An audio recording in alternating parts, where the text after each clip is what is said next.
نحمده ونصلي على رسوله الكريم اما بعد فاعوذ بالله من الشيطان الرجيم بسم الله الرحمن الرحيم لقد كان لكم في رسول الله اسوة حسنة۔ پچھلے دروس میں آپ حضرات کے سامنے جو باتیں آئیں ان کا لب لباب اور خلاصہ یہ ہے کہ رسول گرامی علیہ الصلاۃ والسلام نے اور مسلمانوں نے مدینہ منورہ کی طرف ہجرت کر لی۔ اللہ رب العالمین نے ہجرت کی اجازت دے دی تھی۔ اس کے بعد مدینہ میں پہنچ کر جو ضروری کام تھے رسول اللہ صلی اللہ علیہ وسلم نے ان کاموں کی تکمیل فرمائی۔ مثال کے طور پر یہودیوں کے ساتھ عہد و پیمان، اسی طریقے سے اور جو آس پاس کے قبیلے تھے ان کے ساتھ عہد و پیمان، مسلمانوں کو سیٹل کیا کہ جو ہجرت کر کے آئے ہیں وہ کس طریقے سے اب جو ہے پھر سے زندگی گزاریں گے، لہذا انصار اور مہاجرین کے درمیان اخوت طے پائی، اخوت و بھائی چارگی، اور اس طریقے سے یہ مسئلہ بھی نپٹ گیا۔ تو اسی طریقے سے مسجد قباء کی بنیاد رکھی گئی اور مسجد نبوی کی بنیاد رکھی گئی۔ تو یہ تمام معاملات جو ہیں یہ مدینہ منورہ پہنچ کر رسول اللہ صلی اللہ علیہ وسلم نے بڑی ہی حکمت اور بینائی کے ساتھ آپ علیہ الصلاۃ والسلام نے یہ تمام کام جو ہے انجام دیے۔ اب مکہ کے جو مشرک تھے انہیں انتہائی تکلیف ہو رہی تھی، وہ بہت جل رہے تھے کہ مسلمانوں کو ایک وطن مل گیا اور ایک جائے قرار مل گئی کہ وہ جہاں پر پناہ لے سکتے ہیں، اور نہ صرف یہ کہ ایک جائے قرار مل گئی ہے بلکہ وہاں پر ان کا ساتھ دینے والے لوگ بھی ان کا ساتھ دے رہے ہیں، وہ ان کی پوری مدد کر رہے ہیں۔ گویا کہ مدینہ منورہ ان کے لیے ایک وطن کی حیثیت سے ترقی پذیر ہو رہا ہے، ترقی جو ہے پکڑ رہا ہے۔ دوسری خنث ان کو یہ تھی کہ مسلمان ہمارے ہاتھ سے نکل گئے، مکہ سے بڑی آسانی سے نکل گئے، یہاں تھے ہم ان پر ظلم و ستم کیا کرتے تھے، ان کو ستایا کرتے تھے، ان کو دبایا کرتے تھے، ان کو کچلا کرتے تھے۔ وہ ہجرت کر کے یہاں سے مدینہ منورہ چلے گئے اور وہاں بڑے سکون سے زندگی گزار رہے ہیں۔ تو مکہ کے جو مشرک تھے انہوں نے یہ ٹھانی کہ ہم مدینے میں ہی ان کی اینٹ سے اینٹ بجا دیں گے اور وہیں پر ان کو ملیا میٹ کر دیں گے، اور اسلام کے درخت کو ہم پنپنے نہیں دیں گے، اس کو ہم تناور نہیں ہونے دیں گے، اس کو جڑیں نہیں پکڑنے دیں گے، ہم اس درخت کو وہیں پر کاٹ کے رکھ دیں گے۔ تو ان لوگوں نے سب سے پہلا کام یہ کیا، اس کے لیے سب سے پہلے دھمکی بھرا ایک خط لکھا عبداللہ بن ابی کو۔ عبداللہ بن ابی کا پہلے ذکر آیا کہ عبداللہ بن ابی جو تھا اس کو بڑی جلن تھی مسلمانوں سے، اور رسول اللہ صلی اللہ علیہ وسلم سے، یہ منافق تھا، تو اس کو بڑی جلن تھی، اور اس کی وجہ یہ پہلے بیان ہو چکی کہ اس کی وجہ یہ تھی کہ اس کو مدینے کی سرداری ملنے والی تھی، لیکن اسی درمیان میں رسول اللہ صلی اللہ علیہ وسلم ہجرت کر کے مدینہ منورہ تشریف لائے اور مدینہ والوں نے اسلام بھی قبول کر لیا، اور رسول اللہ صلی اللہ علیہ وسلم مدینے کے بے تاج بادشاہ بن گئے۔ تو اس کو رسول اللہ صلی اللہ علیہ وسلم سے بہت زیادہ حسد تھی، اور مسلمانوں سے بھی بہت زیادہ حسد اور جلن تھی۔ بہرحال وہ کیونکہ وہاں کا ایک رتبہ رکھتا تھا مدینے میں، اس وجہ سے مشرکین مکہ نے سب سے پہلے دھمکی بھرا خط عبداللہ بن ابی کو لکھا، اور اس میں ایک دم صاف سیدھے طور پر یہ لکھا، کہا کہ دیکھو تم نے ہمارے صاحب کو پناہ دے رکھی ہے، محمد صلی اللہ علیہ وسلم، تم نے ہمارے آدمی کو اپنے یہاں پناہ دے رکھی ہے، اور بھی ہمارے یہاں کے لوگ بھاگ کر تمہارے یہاں پہنچے ہوئے ہیں، تم نے ان سب کو اپنے یہاں پناہ دے رکھی ہے، تمہارے پاس آپشن یہ ہے، یا تو انہیں یا تو تم ان سے جنگ کرو، یا تو خود جنگ کرو ان سے، مسلمانوں سے، یا پھر یہ کہ انہیں اپنی بستی سے نکال دو۔ ظاہر ہے وہ بھی جنگ کر کے ہی ہوگا، انہیں اپنی بستی سے نکال دو، اور اگر ایسا نہیں کرتے ہو تو پھر ہم تم پر حملہ کریں گے، ہم سارے کے سارے مکہ والے مل کر ہم تم لوگوں پر حملہ کریں گے، اور تمہارے جنگجو مردوں کو قتل کر ڈالیں گے، تمہاری عورتوں کی حرمتیں پامال کر ڈالیں گے۔ تو یہ دھمکی بھرا خط عبداللہ بن ابی کو بھیجا۔ عبداللہ بن ابی اور اس کے رفقا جو ساتھی تھے، ان کو جب خط ملا ان لوگوں کو، تو عبداللہ بن ابی تو پہلے سے اس میں تھا کہ کوئی موقع ملے، تو اس نے جلدی سے اپنے ساتھیوں کو اکٹھا کیا کہ دیکھو بھائی، ان کی وجہ سے ہم پر بھی آفت آنے والی ہے، لہٰذا چلو ان سے جنگ کرتے ہیں، مسلمانوں سے، اور جنگ کر کے انہیں یہاں سے کھدیڑ دیتے ہیں، انہیں مدینہ سے نکال دیتے ہیں کہ یہاں سے جائیں، جہاں انہیں پناہ ملے وہاں جائیں، ہم یہاں انہیں پناہ نہیں دیں گے۔ تو اس نے جنگ کی ٹھان لی۔ اس کے جتنے ساتھی تھے عبداللہ بن ابی کے جو مشرکی تھے، وہ سارے کے سارے بھی اسی چیز پر رضامند ہو گئے کہ بھائی ہمیں جنگ کرنی ہے۔ تو یہ جنگ کرنے کے لیے، مشورہ کرنے کے لیے ایک جگہ سارے کے سارے جمع ہو گئے۔ رسول اللہ صلی اللہ علیہ وسلم کو پتا چلا تو رسول اللہ صلی اللہ علیہ وسلم ان لوگوں کے پاس آئے، کیونکہ یہ بہرحال ایسی پوزیشن میں نہیں تھے کہ یہ نبی کو کوئی نقصان پہنچا سکے۔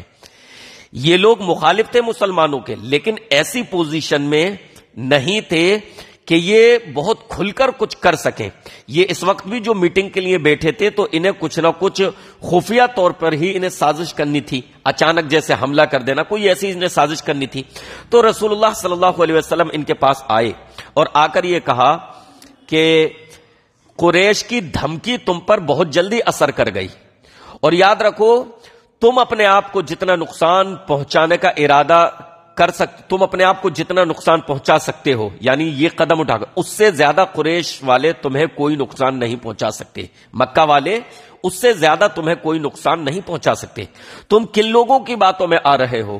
تم کن سے لڑو گے؟ اپنے بھائیوں سے، اپنے بیٹوں سے، یعنی مدینے کے جو لوگوں نے اسلام قبول کیا ہے وہ کون ہیں؟ وہ تمہارے بھائی ہیں، تمہارے بیٹے ہیں، تمہارے رشتہ دار ہیں۔ تم مکہ والوں کی باتوں میں آ کر اپنے بھائیوں سے لڑو گے، اپنے بیٹوں سے لڑو گے۔ تو رسول اللہ صلی اللہ علیہ وسلم کے یہ حکمت بھرے الفاظ تھے جو عبداللہ بن ابی کے ساتھیوں پر اثر کر گئے، اور وہ لوگ بکھر گئے، ان کی رائے بکھر گئی، کوئی کچھ کہنے لگا، کوئی کچھ کہنے لگا، تو وہ میٹنگ جو تھی ان کی وہ وہیں پر اختلاف کا شکار ہو گئی، اور عبداللہ بن ابی جو ہے یہ ہاتھ ملتا رہ گیا کہ ایک اچھا موقع تھا وہ ختم ہو گیا۔ تو اب یہ جنگ تو ٹل گئی، لیکن عبداللہ بن ابی اس طاق میں تھا کہ کوئی نہ کوئی ایسا معاملہ ہو۔ تو بہرحال رسول اللہ صلی اللہ علیہ وسلم کی حکمت اور دانائی کی بنا پر یہ ایک بڑا معاملہ جو ہے یہاں سے ٹل گیا۔ اس کے بعد مشرکین مکہ نے پھر مسلمانوں کو دھمکی بھرا خط لکھا، مہاجرین کو جو مکہ سے ہجرت کر کے آئے تھے مدینہ، کہا کہ تم بہت زیادہ نازاں ہو، تم بہت زیادہ خوش ہو رہے ہو، اور یہ سمجھ رہے ہو کہ ہمارے چنگل سے تم نکل چکے ہو۔ ہم اتنی طاقت رکھتے ہیں کہ وہیں پر پہنچ کر، یثرب میں، مدینے میں پہنچ کر ہم تمہارا ستیہ ناش کر دیں، وہیں پر پہنچ کر ہم اتنی طاقت اور قوت رکھتے ہیں کہ ہم تمہیں ملیا میٹ کر دیں، اور قسم ہے اللہ کی ہم ایسا کریں گے۔ قسم کھا کر دھمکی بھرا خط لکھا کہ ہم ایسا کریں گے۔ اب یہ انہوں نے دھمکی دی تھی۔ بہرحال اس کے بعد رسول اللہ صلی اللہ علیہ وسلم بہت زیادہ الرٹ ہو گئے، اور مسلمان بھی بہت زیادہ الرٹ ہو گئے۔ اس کے بعد پھر ایک اور معاملہ ہوا، حضرت صحابہ پر، مسلمانوں پر مسجد حرام کے دروازے بند کر دیے، یعنی مشرکین مکہ نے یہ پابندی لگا دی کہ مسلمان مکہ آ کر طواف نہیں کر سکتے، عمرہ نہیں کر سکتے، حرم شریف میں داخل نہیں ہو سکتے، جبکہ حرم شریف کے دروازے سب کے لیے کھلے تھے، لوگ آتے تھے وہاں پر، مسلمان نہیں تھے لیکن وہ لوگ بھی کعبے کا طواف کیا کرتے تھے، تو پورے عرب سے لوگ آیا کرتے تھے وہاں پر، حج کے زمانے میں بھی آتے تھے اور ویسے بھی طواف کرنے کے لیے آیا کرتے تھے۔ کعبے کی حرمت، کعبے کی اہمیت سب کے نزدیک تھی، مسلم تھی۔ تو رسول اللہ صلی اللہ علیہ وسلم نے تو بعد میں کعبے کو پاک کیا ہے نا بتوں سے، کعبہ اللہ کا گھر تھا لیکن مشرکین مکہ نے اس میں بت رکھ لیے تھے، تو یہ لوگ آیا کرتے تھے اس کا طواف کرنے کے لیے۔ تو مسلمانوں پر انہوں نے پابندی لگا دی کہ مسلمان یہاں نہیں آ سکتے۔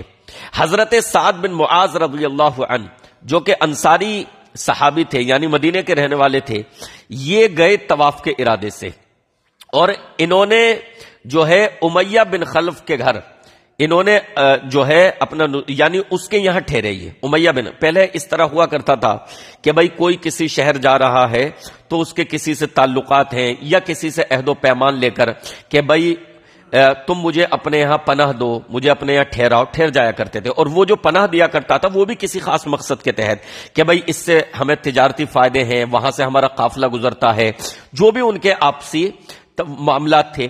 تو حضرت سعد بن معاذ طواف کرنے کی نیت سے مکہ آئے. امیہ بن خلف کے جو ہے وہ مہمان بنے اور دوپہر کے وقت، دن کے وقت یہ کہا کہ اگر تنہائی کا وقت ہو تو میں طواف کرنا چاہتا ہوں. تو امیہ بن خلف جو ہے جس کی کنیت ابو صفوان ہے، وہ حضرت سعد بن معاذ رضی اللہ عنہ کو اپنے ساتھ لے کر کعبے کا طواف کروانے کے لیے انہیں نکلا. امیہ بن خلف بھی حالانکہ اسلام کا سخت دشمن تھا لیکن سعد بن معاذ سے تعلقات تھے تو اپنے ساتھ اپنی نگرانی میں لے کر نکلا. تو وہاں پر جب وہ طواف کر رہے تھے تو وہاں پر مل گیا ابو جہل. یہ تو سب سے بڑا بدمعاش تھا ابو جہل. اس نے دیکھا حضرت سعد بن معاذ کو تو اس کے تن بدن میں آگ لگ گئی. تو کہا امیہ بن خلف سے کہ یہ تمہارے ساتھ یہ کون ہے؟ تو بتایا کہ یہ سعد بن معاذ ہیں، مدینہ کے رہنے والے ہیں، مسلمان ہیں. تو کہا حضرت سعد بن معاذ کی طرف رخ کر کے ابو جہل نے کہ تم نے بددینوں کو اپنے یہاں پناہ دے رکھی ہے اور تمہاری اتنی ہمت کہ اس کے باوجود تم یہاں پر سرعام تنہا آ رہے ہو طواف کرنے کے لیے اور تم نے بددینوں کو پناہ دے رکھی ہے.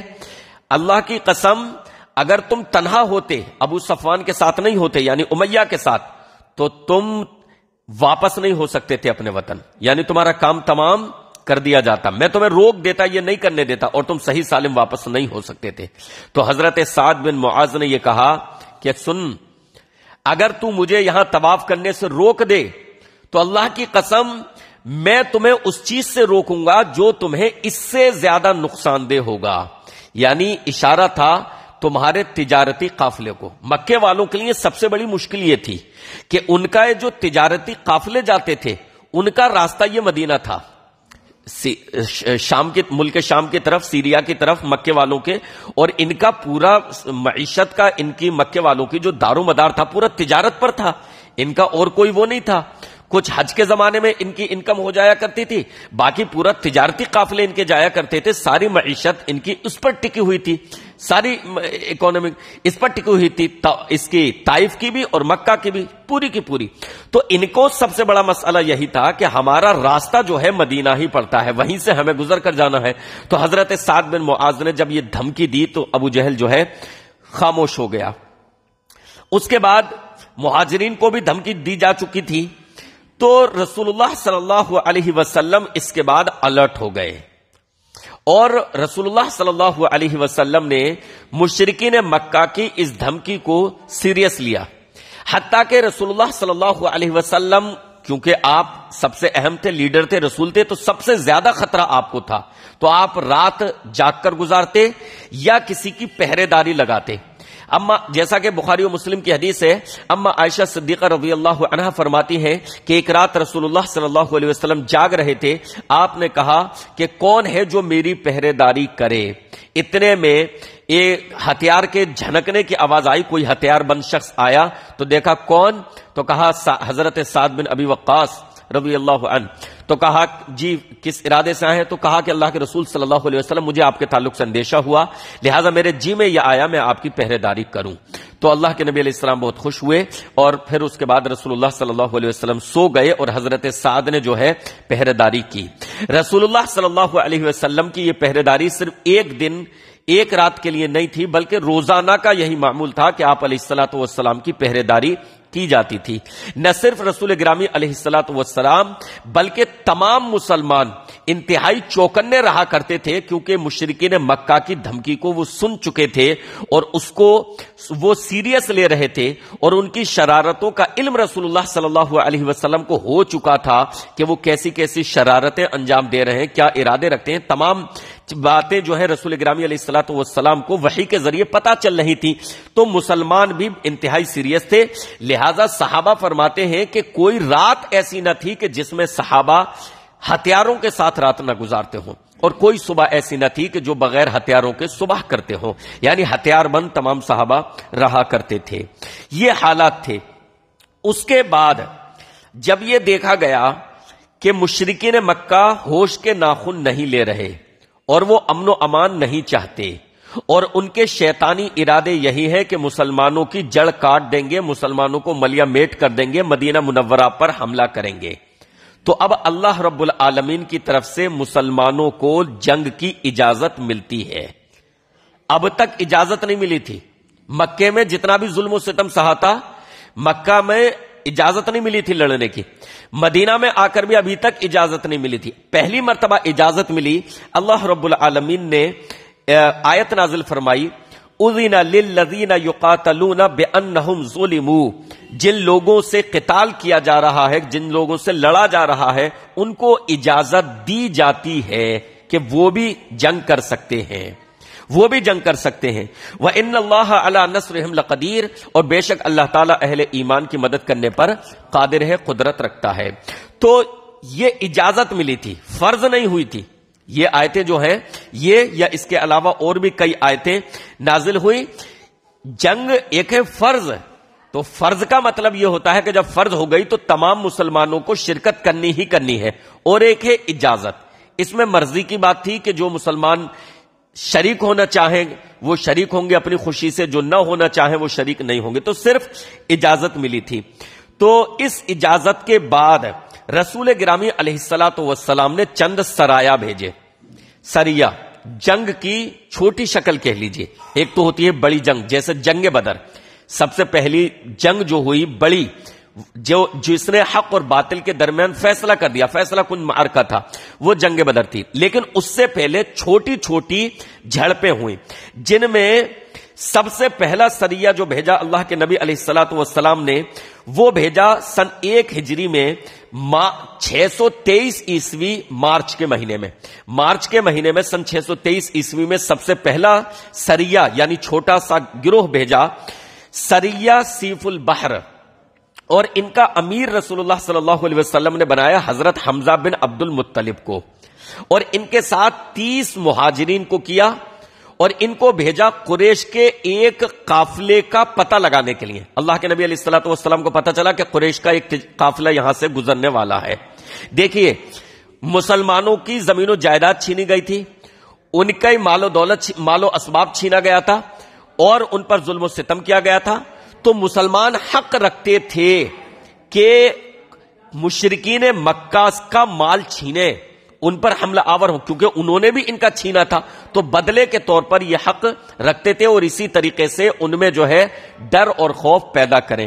تو رسول اللہ صلی اللہ علیہ وسلم نے سب سے پہلا سریہ بھیجا، جن کا امیر بنایا حضرت حمزہ بن عبد المطلب کو، اور ان کو ایک جھنڈا دیا، اور جھنڈے کو تھامنے والے تھے ابو مرثد رضی اللہ عنہ۔ جھنڈا جو تھا سفید تھا، اور یہ پہلا جھنڈا تھا جس کو رسول اللہ صلی اللہ علیہ وسلم نے اپنے دستے مبارک سے چڑھایا، ڈنڈے پر اپنے دستے مبارک سے اس کو چڑھایا۔ تو یہ پہلا سریہ جو ہے روانہ ہوا۔ بہرحال یہ جب قافلے کے سامنے آیا تو فریقین جو ہے آپس میں لڑنے کے لیے سب صفوں میں سب بندی کیے، لیکن پھر ایک شخص نے جو ان لوگوں کے ساتھ تھا، مکہ والوں کے ساتھ، اور وہ دونوں سے قربت رکھتا تھا، مسلمانوں سے بھی اور ان لوگوں سے بھی، اس نے سمجھا بجھا کر ان لوگوں کو الگ الگ کر دیا کہ بھائی لڑائی میں کیا رکھا ہے۔ تو اس طریقے سے کوئی جنگ نہیں ہوئی۔ پھر دوسرا سریہ رسول اللہ صلی اللہ علیہ وسلم نے اپریل میں بھیجا، پہلا مارچ میں، دوسرا اپریل سن 623 عیسوی ہی میں، سریہ رابغ، اور اس کے کا امیر بنایا حضرت عبیدہ بن حارث رضی اللہ عنہ کو، اور جھنڈا دیا حضرت مستح کو۔ یہ جھنڈا بھی سفید تھا، اور ان کے ساتھ اللہ کے نبی علیہ الصلوۃ والسلام نے 60 لوگوں کو بھیجا، اور کہا کہ ایک لشکر ابو سفیان کی نگرانی میں آ رہا ہے، تمہیں اس کا سامنا کرنا ہے اور ان پر حملہ کرنا ہے۔ بہرحال جب ابو سفیان کے ساتھ 200 آدمی تھے، جب یہ لوگ وہاں پر پہنچے تو دونوں طرف سے تیر چلے، لیکن کسی کا کوئی جانی نقصان نہیں ہوا، اور پھر اس کے بعد وہ لوگ آگے نکل گئے۔ اس کے بعد اللہ کے نبی علیہ السلام نے سریہ خرار بھیجا. اسی طریقے سے غزوہ ابوا پیش آیا, غزوہ بوات پیش آیا. ستمبر میں, اگست میں, ایک ایک مہینے کے فاصلے سے, دو مہینے کے فاصلے سے رسول گرامی علیہ الصلوۃ والسلام نے غزوہ صفوان, غزوہ ذی العشیرہ, یہ کئی سرایا چھوٹے چھوٹے گروہ کے طور پر, یعنی بڑی جنگ نہیں ہوئی, یہ چھوٹے چھوٹے گروہ کے طور پر رسول اللہ صلی اللہ علیہ وسلم نے بھیجے. اس کے بعد سب سے اہم سریہ جو تھا وہ تھا سریہ نخلا. یہ پیش آیا جنوری سن 624 عیسوی میں, رجب کے مہینے میں. رجب کے مہینے میں رسول اللہ صلی اللہ علیہ وسلم نے, یہ سب سے اہم سریہ تھا, اور اس کو سریہ عبداللہ بن جحش بھی کہا جاتا ہے, کیونکہ اس کے امیر جو تھے وہ حضرت عبداللہ بن جحش رضی اللہ عنہ تھے. تو اس کو سریہ عبداللہ بن جحش بھی کہا جاتا ہے, اور یہ سب سے اہم سریہ تھا. ٹھیک ہے, یعنی چھوٹی ٹکڑی.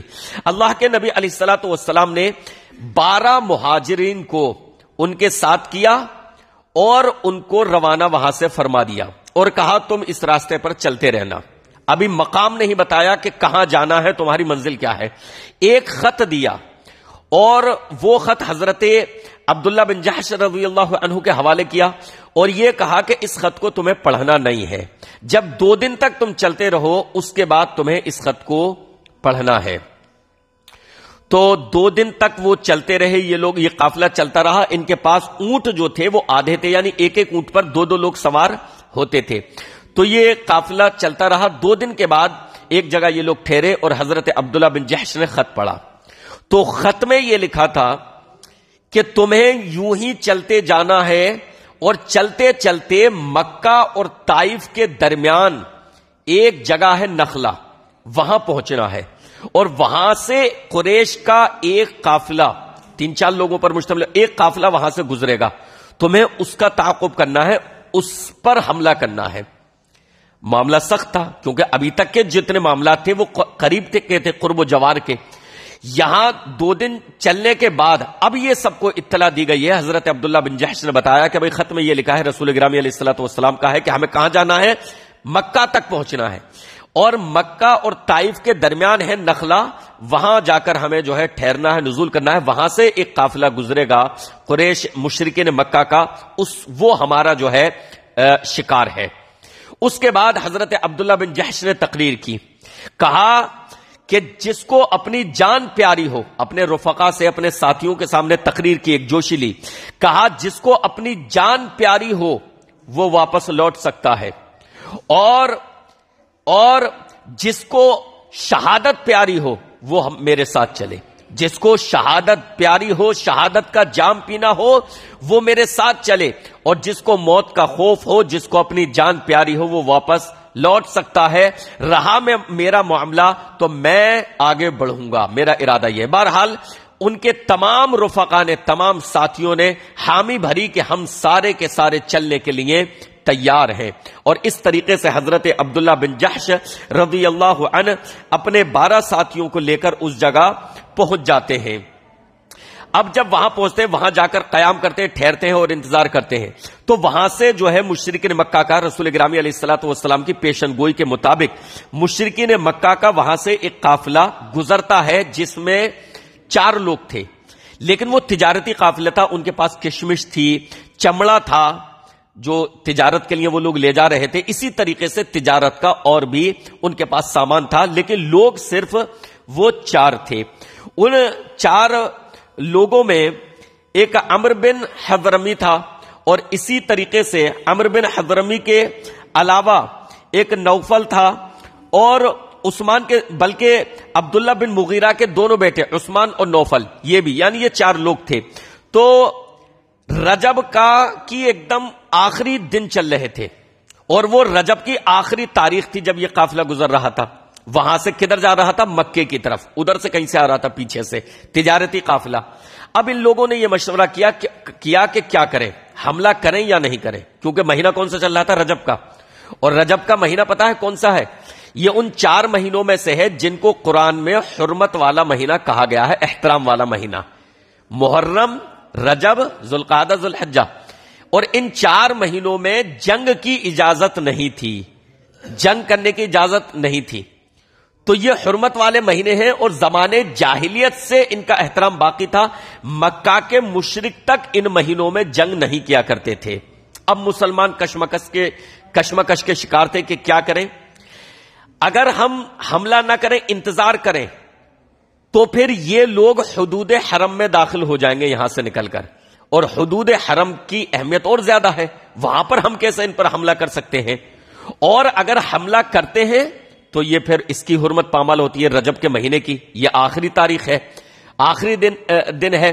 تو اب کیا کریں؟ بہرحال مشورہ اس پر طے پایا. لمبا سفر کر کے آئے تھے مدینہ منورہ سے یہاں پر لمبا سفر طے کر کے آئے تھے. معاملہ یہ طے پایا کہ بھائی شکار کو ایسے مت جانے دو، حملہ کر ڈالو. تو عمر بن حضرمی اس پر تیر مارا ایک صحابی نے، اور اس کو وہ تیر لگا اور وہ وہیں پر ڈھیر ہو گیا. نوفل جو تھا وہ بھاگنے میں وہاں سے کامیاب ہو گیا. 2 لوگ بچ گئے. 2 لوگوں کو ان لوگوں نے قیدی بنا لیا، اور یہ پورا تجارتی قافلہ لے کر وہاں سے حضرت عبداللہ بن جحش مدینہ منورہ آ گئے. یہ بڑا معاملہ تھا. تو پورا قافلہ لے کر مدینہ منورہ آ گئے. بہرحال رسول گرامی علیہ الصلوۃ والسلام تھوڑا ناراض بھی ہوئے تھے، خفا بھی ہوئے تھے، اور یہ فرمایا تھا کہ میں نے تم لوگوں کو حرمت والے مہینے میں لڑنے کا، قتال کرنے کی اجازت کا حکم نہیں دیا تھا. اچھا، ان لوگوں کی بھی کوئی وہ نہیں تھی، پہلے سے اللہ کے نبی علیہ السلام سے ان لوگوں نے پوچھا نہیں تھا. تو اب سچویشن ایسی آ گئی تھی، اس وقت فون اور موبائل کے یہ تمام زمانے تھے نہیں، انتظار کرتے تو شکار نکل جاتا. تو رسول گرامی علیہ السلام تھوڑا سا ناراض ہوئے. ادھر مشرکین کو پروپیگنڈا کرنے کا موقع مل گیا.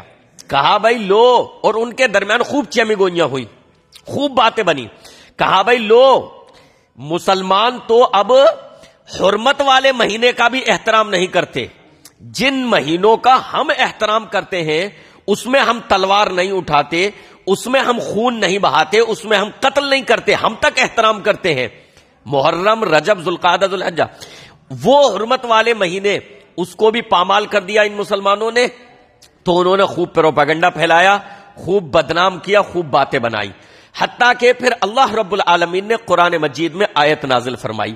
اللہ نے قرآن مجید میں آیت نازل فرمائی. کہا ان لوگوں پر تنقید کرتے ہوئے، مشرکین مکہ پر، کہا یسألونک عن الشہر الحرام قتال فیہ، یہ لوگ باتیں بناتے ہیں، یہ آپ سے سوال کرتے ہیں اس شہر حرام میں، یعنی حرمت والے مہینے میں قتال کے تعلق سے، قتل کے تعلق سے، جنگ کے تعلق سے. قل قتال فیہ کبیر، اے نبی آپ فرما دیجئے کہ بے شک اس مہینے میں قتال جو ہے، قتل جو ہے، جنگ جو ہے، یہ بڑا گناہ ہے. پہلے اللہ تعالیٰ نے بات کلیئر کی کہ بات تمہاری ٹھیک ہے، جو تمہاری تنقید ہے وہ تنقید تمہاری درست ہے، اس ناحیے سے بات تمہاری ٹھیک ہے، مگر اپنے گریبان میں جھانکو، تم نے مسلمانوں پر جو عرصہ حیات تنگ کیا اور تم نے جو ان پر ظلم و ستم کیے وہ بھی تو اس حدود حرم میں کیے. اس وقت اس کی حرمت کہاں چلی گئی تھی؟ اور تم نے انہی مہینوں میں کیے. بھائی انہوں نے جب مسلمانوں پر ظلم و ستم کیا تو اس وقت انہوں نے کوئی مہینے کی بندش نہیں دیکھی تھی، وہ احترام تھا دوسروں کے لیے، لیکن مسلمانوں پر ظلم و ستم کا معاملہ آیا تھا تو انہوں نے کوئی پرواہ نہیں کی تھی. تو اللہ نے اس آیت میں انہیں آئینہ دکھایا. کہا قل قتال فیہ کبیر، اے نبی ان سے کہہ دیجئے کہ بے شک اس مہینے میں، حرمت والے مہینے میں قتال جو ہے یا جنگ کرنا جو ہے یہ بڑا گناہ ہے، لیکن وَصَدٌّ عَن سَبِيلِ اللَّهِ وَكُفْرٌ بِهِ وَالْمَسْجِدِ الْحَرَامِ وَإِخْرَاجُ أَهْلِهِ مِنْهُ أَكْبَرُ عِنْدَ اللَّهِ، لیکن اللہ کے راستے سے روکنا، اللہ کے ساتھ کفر کرنا، مسجد حرام سے روکنا. انہوں نے تو مسجد حرام سے روک دیا مسلمانوں کو. اللہ نے فرمایا اللہ کے ساتھ کفر کرنا، مسجد حرام سے روکنا، اللہ کی راہ سے روکنا، وَإِخْرَاجُ أَهْلِهِ، اور مکہ کے ہی لوگوں کو ان کے وطن سے بے دخل کر دینا، نکال دینا، اکبر عند اللہ، اللہ کے نزدیک پہلے والی بات سے بڑا جرم ہے. یہ مسلمانوں نے جو کیا ٹھیک ہے، جرم کی کیٹیگری میں آتا ہے، گناہ ہے، کیا، لیکن تم نے جو کیا تمہارا جرم تو ان سے بھی بڑا ہے، تم تنقید کے لائق کب ہو؟ اللہ نے آئینہ دکھایا کہ بے شک یہ غلط ہے، لیکن وصد عن سبیل اللہ وکفر بہ والمسجد الحرام واخراج اہلہ منہ اکبر عند اللہ، اللہ کی راہ سے روکنا، اللہ کا کفر کرنا، مسجد حرام سے لوگوں کو روکنا، مکے ہی کے لوگوں کو ان کے وطن سے بے دخل کر دینا، نکال دینا، یہ اللہ کے نزدیک اس سے بھی بڑا جرم ہے۔ والفتنۃ اکبر عند من القتل، بلکہ اللہ کے نزدیک قتل سے زیادہ، قتل سے سنگین ہے فتنہ پھیلانا۔ تم نے جو فتنے پھیلا رکھے ہیں، تم جو شرک میں ملوث ہو، لوگوں کو شرک کی طرف دعوت دیتے ہو، اللہ کی راہ سے روکتے ہو، توحید سے روکتے ہو، اہل اسلام کو ستاتے ہو، ان کے مال و اسباب کو چھینا ہے، ان کے گھروں پر قبضہ کیا ہے، ان کے باغات پر قبضہ کیا ہے، ان کی زمینوں کو ہڑپا ہے، یہ تمام فتنے اللہ کے نزدیک قتل سے زیادہ بڑے جرم ہیں، سنگین ہیں۔ تو اس میں ان لوگوں کو جو ہے آئینہ اللہ رب العالمین نے دکھا دیا۔ بہرحال یہ جب واقعہ ہوا تو اس کے بعد مشرکین مکہ میں ایک ڈر اور خوف سا بیٹھ گیا کہ یار مسلمان، اس کا مطلب یہ ہوا، اور وہ سمجھ گئے کہ مسلمانوں کے جو قائد ہیں جناب محمد رسول اللہ صلی اللہ علیہ وسلم، وہ ان کی بہترین قیادت کر رہے ہیں، اور وہ ہماری ایک ایک چیز پر نظر رکھتے ہیں، ہمارا کون سا قافلہ کب کہاں سے گزر رہا ہے، اس کے پاس کتنا سامان ہے، کتنا تجارتی سامان ہے، کب کہاں سے گزرے گا، ایک ایک چیز پر نگاہ رکھتے ہیں۔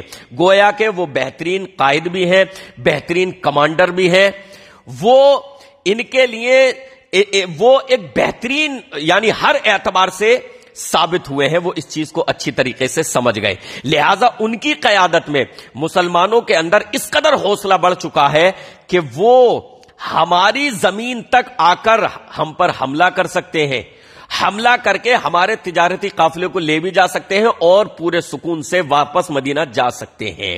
لہذا اب ان کا غیظ و غضب اور زیادہ بڑھ گیا، اب ان کا غیظ و غضب اور زیادہ بڑھ گیا، اور پھر اب وہ یہ چاہنے لگے کہ کسی بھی طریقے سے جو ہے مسلمانوں کو ختم کر دیا جائے ایک ساتھ حملہ کر کے۔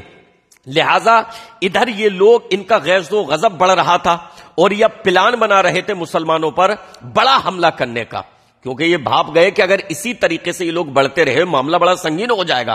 ان کی ہمتیں اتنی بڑھ گئیں کہ یہ ہماری سرزمین تک آ کر ہمارے تجارتی قافلے پر حملہ کر کے لے جائیں، قیدی بنا کر لے جائیں۔ اچھا، جو قیدی بنائے تھے نا دو، کیونکہ یہ معاملہ تھا حرمت والے مہینے میں، اللہ کے نبی علیہ السلام ناراض بھی ہوئے تھے کہ بھائی میں نے اس کا تو حکم نہیں دیا تھا۔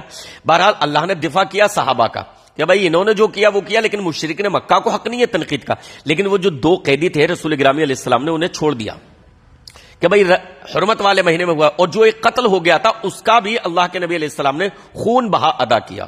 خون بہا کا مطلب یہ ہوتا تھا کہ بھئی کوئی قتل ہو گیا ہے غلطی سے، تو اس کے لیے کچھ مال و اسباب دیا جاتا تھا کہ بھئی اتنے دولت ہم تمہیں دے دیتے ہیں اس کے بدلے۔ جیسے آج بھی کوئی ہو جاتا نا قتل تو حکومت اعلان کرتی ہے کہ بھئی ورثاء کو جو ہے ایک نوکری یا یہ چیزیں اتنا لاکھ اتنا، یہ اعلان کرتی ہے حکومت۔ تو اسی طریقے سے اللہ کے نبی علیہ السلام نے خون بہا بھی دیا اور قیدیوں کو آزاد کر دیا۔ بہرحال وہ لوگ اب پلاننگ کرنے لگے مسلمانوں پر بڑے حملے کی، تو اللہ رب العالمین نے ادھر مسلمانوں کو بھی الرٹ کر دیا اور مسلمانوں پر اب قتال کو، جنگ کو فرض قرار دیا۔ اس کے لیے اللہ تعالیٰ نے آیت نازل فرمائی، وَقَاتِلُوا فِي سَبِيلِ اللَّهِ الَّذِينَ يُقَاتِلُونَكُمْ وَلَا تَعْتَدُوا، اور تم بھی ان لوگوں سے قتال کرو، ان لوگوں سے جنگ کرو جو تم سے جنگ کرتے ہیں، لیکن حد سے تجاوز نہ کرنا، ان اللہ لا يحب المعتدین، بے شک اللہ حد سے تجاوز کرنے والوں کو پسند نہیں فرماتا۔ وَاقْتُلُوهُمْ حَيْثُ ثَقِفْتُمُوهُمْ، تم بھی انہیں قتل کرو جہاں پاؤ انہیں قتل کرو۔ دیکھیے اس کا پس منظر یہ ہے جنگ کی حالت کا، یہ نہیں کہ مشرکین کو جہاں پاؤ قتل کرو، کن حالات کے لیے کہا جا رہا ہے؟ جنگ کی حالت میں۔ وَاقْتُلُوهُمْ حَيْثُ ثَقِفْتُمُوهُمْ، جہاں پاؤ قتل کرو، وَأَخْرِجُوهُمْ مِنْ حَيْثُ أَخْرَجُوكُمْ، اور جیسے انہوں نے تمہیں اپنے وطنوں سے بے دخل کیا، جہاں سے نکالا ہے تم بھی انہیں وہاں سے نکالو۔ وَالْفِتْنَةُ أَشَدُّ مِنَ الْقَتْلِ، بے شک فتنہ جو ہے وہ قتل سے بھی زیادہ بڑا جرم ہے۔ وَلَا تُقَاتِلُوهُمْ عِنْدَ الْمَسْجِدِ الْحَرَامِ حَتَّى يُقَاتِلُوكُمْ فِيهِ، ہاں مسجد حرام کے پاس ان سے قتال اور جنگ مت کرنا، لیکن اگر وہ مسجد حرام میں تم سے جنگ کریں تو پھر تم وہاں پر بھی ان سے قتال اور جنگ کرنا. فَإِن قَاتَلُوكُمْ فَاقْتُلُوهُمْ، اگر وہ مسجد حرام ہی میں تم سے جنگ کرے تو پھر تمہیں بھی اجازت ہے کہ وہاں پر جنگ کرنا. كَذَلِكَ جَزَاءُ الْكَافِرِينَ، یہی کافروں کا بدلہ ہے. فَإِنِ انْتَهُوا فَإِنَّ اللَّهَ غَفُورٌ رَحِيمٌ، پھر اگر وہ باز آ جائیں تو پھر تم بھی باز آ جانا، بے شک اللہ رب العالمین معاف کرنے والا ہے. تو ان آیتوں کے ذریعے جو ہے مسلمانوں پر اب پہلی بار جنگ کو کفار سے قتال کو فرض قرار دے دیا گیا. پہلے اجازت دی گئی تھی، اب فرض قرار دیا گیا. تو یہ اشارہ تھا اس بات کی طرف، ان آیتوں کا نازل ہونا یہ اس بات کی طرف اشارہ تھا کہ اب کوئی بڑا معرکہ پیش آنے والا تھا، کوئی بڑی جنگ پیش آنے والی تھی. اسی طریقے سے اسی دوران تحویل قبلہ کا بھی واقعہ پیش آیا. تحویل قبلہ یعنی پہلے بیت المقدس کی طرف رخ کر کے مسلمان نماز پڑھتے تھے، مدینہ پہنچے 17 مہینے تک پڑھی ہے، تو اللہ رب العالمین نے اب کعبے کو قبلہ بنا دیا. تو یہ پھر بڑی عجیب بات تھی کہ کعبہ ہو کسی قوم کا، اہل ایمان کا کعبہ ہو اور وہ کسی اور کے قبضے میں ہو. تو یہ اشارہ تھا کہ جن کے قبضے میں ہے ان سے اس کو آزاد کروانا ہے، چھوڑانا ہے. تو تحویل قبلہ کا واقعہ بھی اشارہ کر رہا تھا اب کوئی بڑا معرکہ پیش آنے والا ہے. اور پھر اس کے بعد بڑا معرکہ پیش آیا جنگ بدر کا، جس کی تفصیل انشاءاللہ آگے بیان کی جائے گی. اللہ رب العالمین سے دعا ہے کہ رب العالمین سیرت النبی صلی اللہ علیہ وسلم کے ان گوشوں کو ہمیں اپنے ذہنوں میں محفوظ رکھنے کی توفیق عطا فرمائے، اور سیرت سے اللہ رب العالمین ہمیں دلچسپی ہمارے اندر پیدا فرمائے. آمین یا رب العالمین. وصلی اللہ تعالی علی رسول خیر خلقہ محمد وآلہ واصحابہ اجمعین برحمتک یا ارحم الراحمین.